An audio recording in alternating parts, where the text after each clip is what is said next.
Hey gamers, my name is Mike, and welcome to another episode of the Part-Time Gamers podcast. I'm here along with my co-hosts Gerard and Gio. Say hello. Us. What's up, guys? That's a weird hello. Um, Yes. and today's topic, we're gonna talk about something interesting, or is it? Maybe. But our topic we're gonna be talking about is the anti-cheat systems in games, more particular probably Apex and League of Legends. And now I'm gonna direct this question to Gerard because he's probably the most expert of us from us. What is Knowledgeable. anti-cheat system, Gerard? All right. Well, one, yes, it's a very interesting topic. But two, anti-cheat software is basically an application that goes along with video games, but also other applications that are kernel level. That means they are talking to your CPU when the game is happening. So examples of these uh, anti-cheat softwares are Easy Anti-Cheat, which is EAC, which a lot of video games use. Riot's Vanguard, which is on League of Legends, and there's another one for behavior that I'm forgetting off the top of my head, what I'll look up later.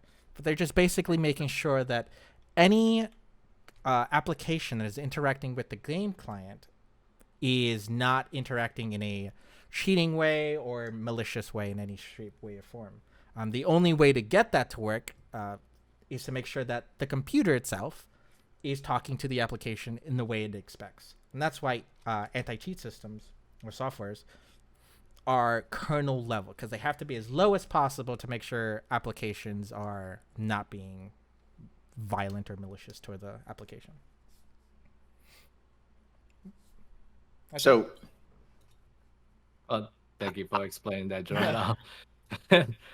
So why? I guess the better question is why do we need it? Is it foolproof?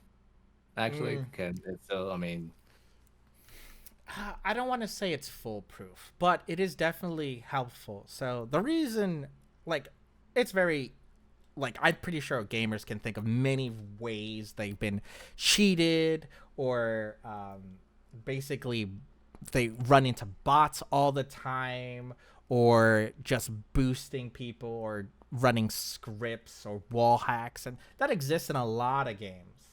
So anti-cheat systems are for that, but they're not foolproof.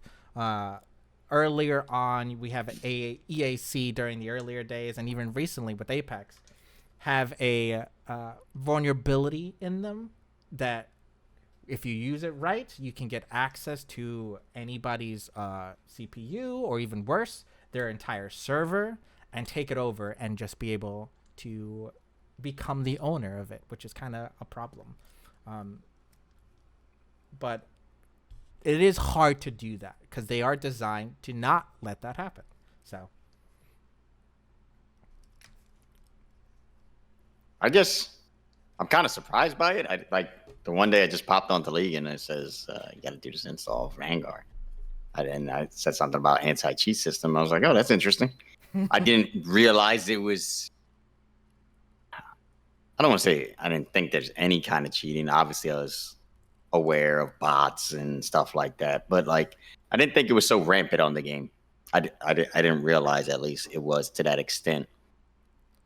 I Um, I would also, yeah, I believe you're right though. It wasn't as rampant as it was, but that's not because it didn't exist. It was more like a lot of people would report any people that they saw scripting or anything like that. Mhm. And the algorithm is good to catch that after the fact. But yeah. during the game, it is miserable to play. And that's what Vanguard is trying to catch, is like during the process you are getting caught, not afterwards. You get your punishment during the time you use it. So it's to basically catch people early and make sure people who are in those same games that are not scripting are not having a worse experience. Here's a question for you. Is there a way to script in League at certain points of the game to kind of try to hide that you're scripting? Like, so, like you'll maybe miss every now and then, but not all the time. And then all of a sudden, when you need to be clutch, you're all of a sudden hitting everything. Yeah, so that's some way people get around being caught and found and reported, Hmm. is to be able to have shortcuts on your keyboard or like commands that will turn on or off the script when you need it. So if you have a shortcut that goes like, oh, because like they're operating also like the cheats in the scripts are operating either at a lower level or the same level as Riot. So in order to go around like Vanguard and stuff, they have to be even closer to the kernel, which is actively impossible. That's why anti-cheat systems exist, because the closer you are to the computer, the easier it is to get away with stuff. Um, but yes, you could turn it on and turn it off with just a press of the button. You like there are mods that allow it. Even some games allow you, like computer games specifically.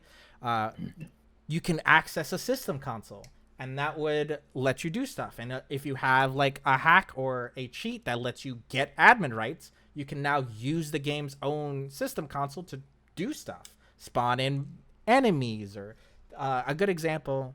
And this is one of the things we point out is in Apex. Just I think like last month, Hmm. professional game was going on, and two players in this professional game had their computers or their game clients hacked. And they literally got wall hacks turned on for them through the system client. So they can see every person in the game. And they were doing this live stream. So it was really easy that you can see the wall hacks turned on. Now, I'll put it in the description below. Like if you don't know, Pirate Software, he's a big uh, game or security expert in video games. He's worked for Blizzard and in other companies. Now he was going over what could it be, what kind of softwares they could be. Could they be violating the EAC? And could they be using remote control executables, which is just basically I'm here and I get to directly connect to your computer and execute software on your computer from where I am. That's what just remote control executable means. Or are they hijacking the server and just becoming an admin on the server and just passing in commands to the game itself? And those are all possibilities. But when you do stuff, I'm also going to post this in the video. When you're dumb enough to download stuff and compromise your own computer, that is a good way to get hacked and get around EACs, or excuse me, anti-cheat softwares. Because now it's on your computer and they can just interact with your client directly and try to go around the EAC. But here's the problem, is that EAC is on your computer as well. And that's what people were scared of. A whole bunch of people uninstalled Apex because if someone could get through your EAC, either remote-wise or just downloading malicious software, that means that there's a vulnerability in EAC and that your computer's not safe. So a lot of people were scared about downloading or playing Vanguard and running into hackers that use this tool. So they uninstalled. And that's a general fear with hackers nowadays. But the general fear also is if a tool has a vulnerability on it, then that vulnerability can be used against you. So, I mean, it's the same thing if as you said, download free thing. Like you shouldn't download anything that you don't know, because then you leave yourself up vulnerable for attacks. I mean, if you work in the tech, I mean, any computer or insurance. Like I work in insurance. We're told to not to click on random things. And I mean, it's the same concept. So it's really on that. It's just really on personal accountability. But I do like how they are trying to get rid of bots and scripting and all the cheats because it will probably bring quality of life to players. Because nobody wants to go up against somebody that just sees everybody and you know where you are, or in Apex, like know where you are already before you even move. And that's just such a disadvantage, and it just doesn't. You're not having fun if somebody's basically scripting and cheating. You're not having fun in League. I can't move if somebody hits this skill shot automatically, or whatever the case may be. So I mean, I do like the steps that they're taking. While I don't know if it's like 100%, foolproof. I'm sure there's gonna be some other issues. Like I just literally when it got installed, I tried to play a game and I was in a lobby picking champs, and then I get dodged. Then it says Vanguard gave me like an issue and kicked me from the league client. Did it tell you what it was? And then I get a dodge timer. I'm like, okay, how's this my fault? I have nothing on. So I'm sure they're working through that kinks too, but like I'm sure I'll get situated, but there's always pros and cons to everything. Yeah, and I would say that the Riot Vanguard's another issue. A lot of people recently has been talked about that. It's been breaking their computers when they install it, which is basically they install Vanguard and it prevents them from doing anything on their computer because it considers everything they do malicious. So it breaks their computer in that regard, and it locks them out basically out of their own computer. But Vanguard has been existing for a very long time. If you don't know, Vanguard originally came out when Valorant was released as its anti-cheat system. Vanguard is basically what prevented and was an ideal anti-cheat software for Valorant because Riot specifically wanted that game to be an esports game. So in order to make sure everything was fair with League of Legends as well, and after the long time, because Valorant's been out for at least 2 years now, I think, maybe more. In a minute. Yeah. Yeah. I think Vanguard has ran through its trial period at this point, so they started moving it over to League of Legends. The problem is that League of Legends has a higher player base. So I would say you would run into an issue eventually, because Valorant and League of Legends, not only are they two different games, but they were designed with two different people in mind. Valorant was designed for the people who have mid-modern age computers. League of Legends may have updated its graphics, but it's still designed to run on a toaster. It is designed to run on the worst kind of computers. And guess what? When you add something that was Vanguard, which was originally alongside a game that was designed to be ran on modern computers, to a game that was supposed to run on anything, you might hit hiccups. That lower edge players, the people that are playing on like, please, I only play the game on performance mode and my FPS is 30. Those players probably got their computers bricked. Yeah, that's what I keep seeing in the articles about their computers being bricked, which that's not a good thing. It is definitely That kind of nerve wracking there. But I don't want to say a newer computer at this point. Mine is like 2-3 years old too at this point. So that's a little worrisome. But I think, like Mike said, the steps they're taking is good to see. You always want it to be minimized, especially when you like to play competitively, like Mike and I, and as well as you, Gerard, like especially playing ranked and stuff. When you got scripters and bots, stuff like that, it is very frustrating. But like I said, though, in League, I just didn't realize it. I don't know. I didn't see it as rampant or as bad as I've seen cheating in other games per se. Yeah, and anti-cheat softwares are going to be more common. Well, I don't think people realize this. A lot of games have anti-cheat systems. So, like, ranging from all the mainstream games, there's a anti-cheat system in all of them. And I believe that. Yeah. Absolutely, I believe that. Because you think, as long as we've been gaming, how many times games got, hacked per se, where people were able to do, like you said, wall hacks, depending what type of game you are playing. How wall hacks works is different, obviously, but there was all different types of cheating. Even like that, Mike, you remember that little tank game we used to play back in the day, Battlefield? That to you Battlefield. We were right? part of. We part of this cheating. Yeah, we actually tried it out just to see how much of an advantage it is, and it's a heavy advantage, man. It was like you knew when somebody was doing it, though. Even in that game, you knew when somebody was doing it. It was clear as day.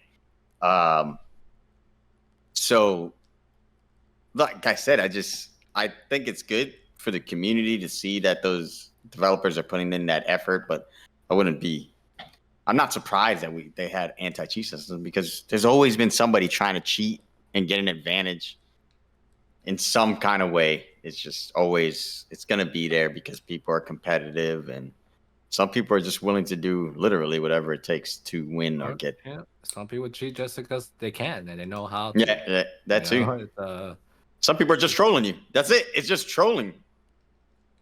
you always get somebody that always trying to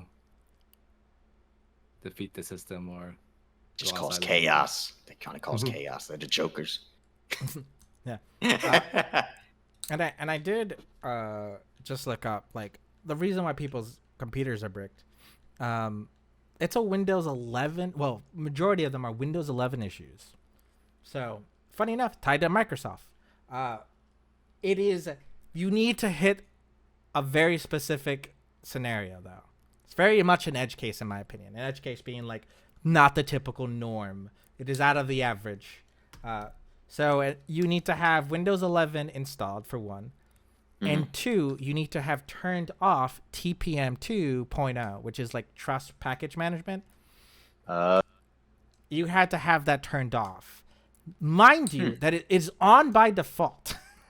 So you have to have gone and turned it off yourself due to, like, maybe like installing some software, or some of your software doesn't work, or some of your components are incompatible. But Vanguard requires TPM 2.0 to be on so that it can run. And if it's not on, it will prevent you from launching the game at all.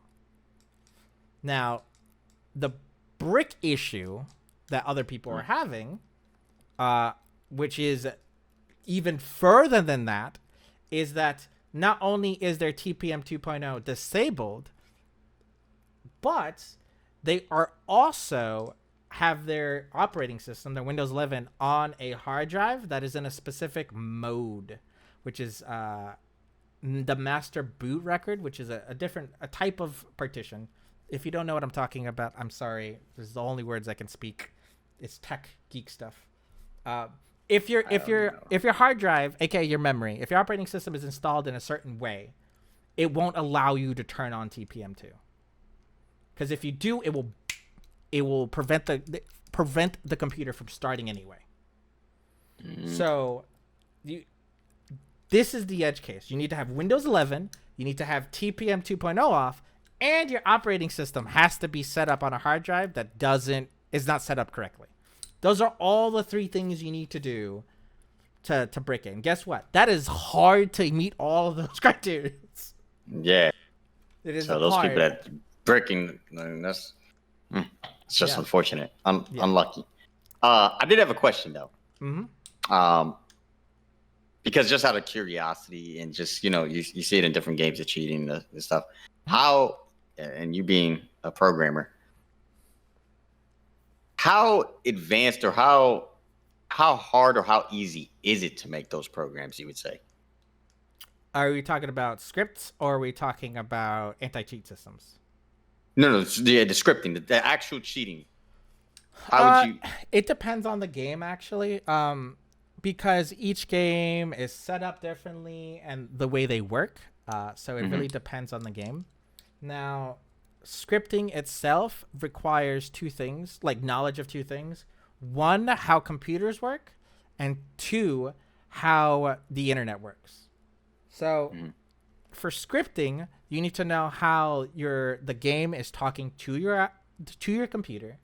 I need to make sure that you are talking to the game itself to do things. So like in League of Legends,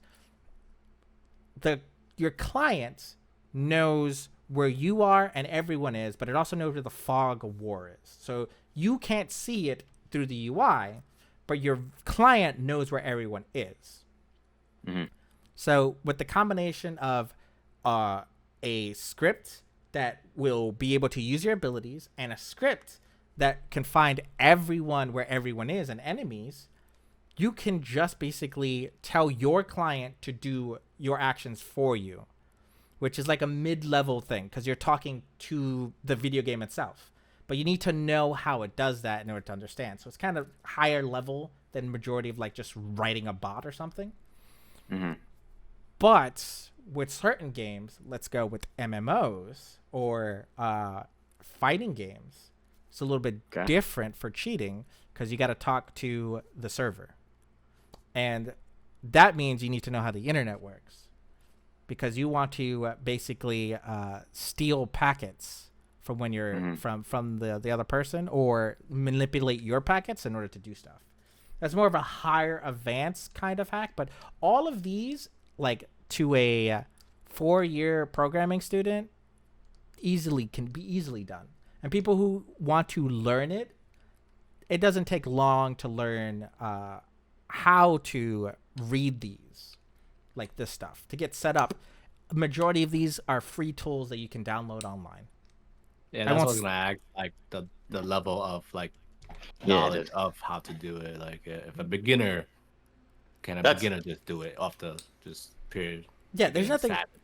Yeah, for cheating in video games, it doesn't take that much. Like obviously there are different types of cheats that may be different, but for like cheating on games without anti-cheat systems, really easy comparatively, as long as you know what you're doing.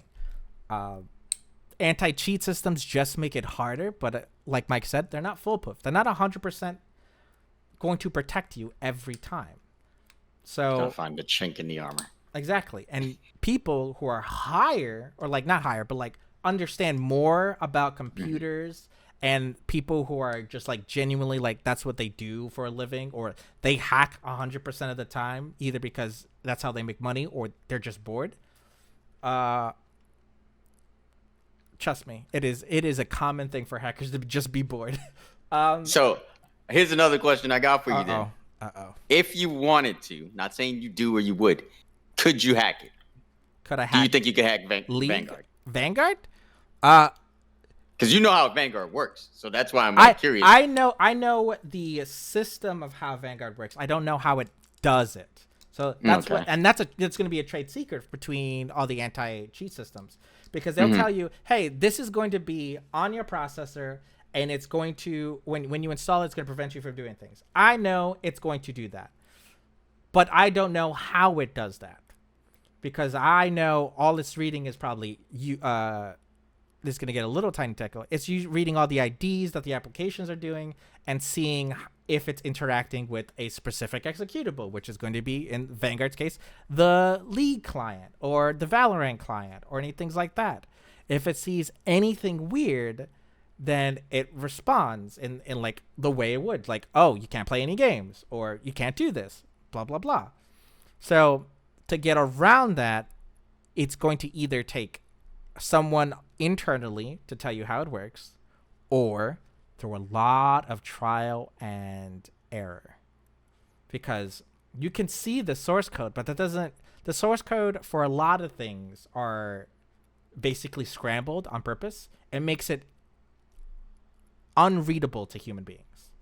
So it's like encrypting, basically. Yeah. So in programming, we like the basics is you write things to make it readable for you, but when you deploy it out, when you give it to other people, you make everything the bare bones minimum to run, but it makes no sense other than to a computer. And this is called packaging. It turns the application into sounds a little complex. Well, I know. I was like, all right, now you lost me. That is good. It's basically that is like, kind of complicated. when you send a message to someone on Facebook Messenger or on I'm sorry, I don't know any other messages. Instagram. Right, yeah, Instagram. sure. Whenever you send a message, you don't want anyone else to get that message, right? You want the person to receive it.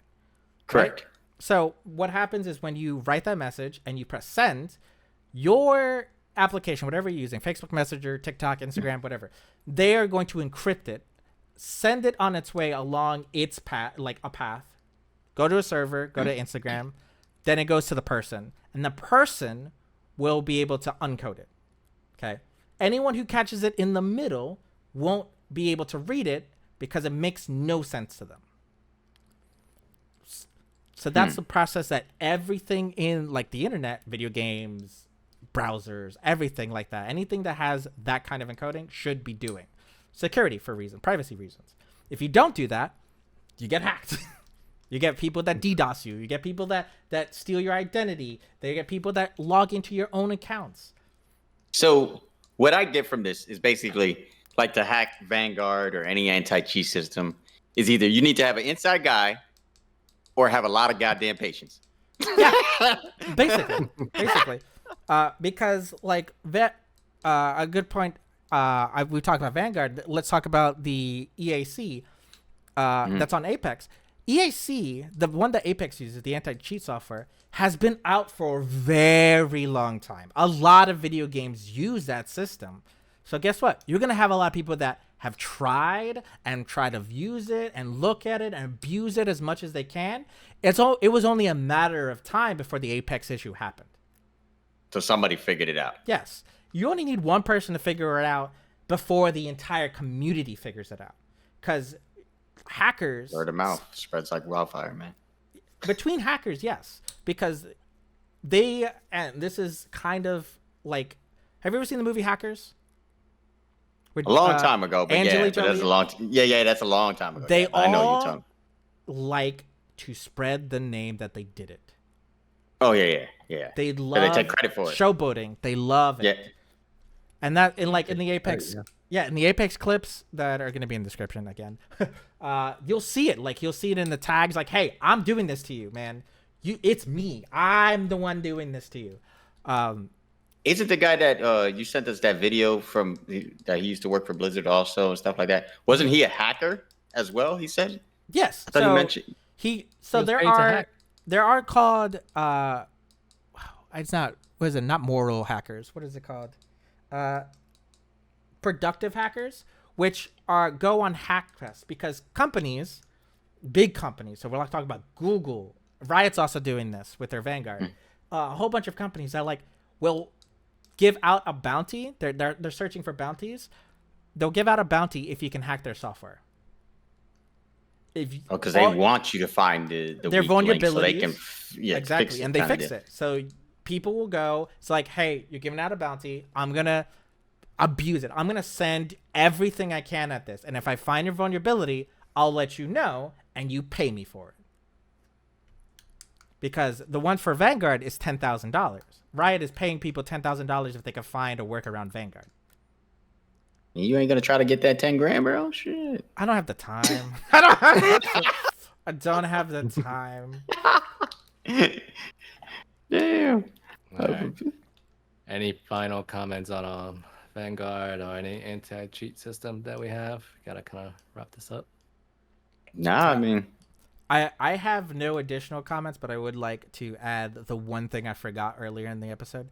The third one, one of the more popular anti-cheat softwares that I forgot about is BattleEye. BattleEye is the third anti-cheat system I was thinking of earlier. That is in every Ubisoft game. Oh. Okay. Makes sense. Yeah. So like pretty much any developer, usually developers have their own that they made, basically. Oh, the high-ender publishers. Or not publishers, excuse me, game studios. So okay. Fortnite has its own, or I say Fortnite. Epic Games. Epic Games has their own. Riot has their own to Vanguard.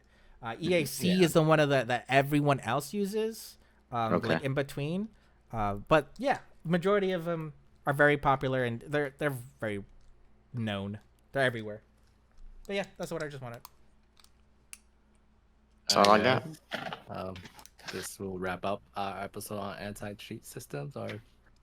So leave a comment on your opinion on it, if it's beneficial or if you think it's just another topic on another thing.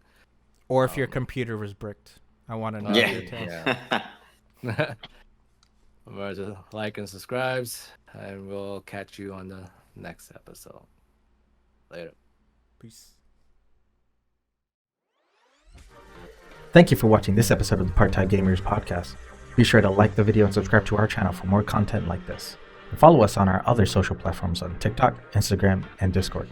Links for those will be provided in the description. Thank you again. We will see you on the next episode of the podcast. And make sure you make some time for video games. Peace.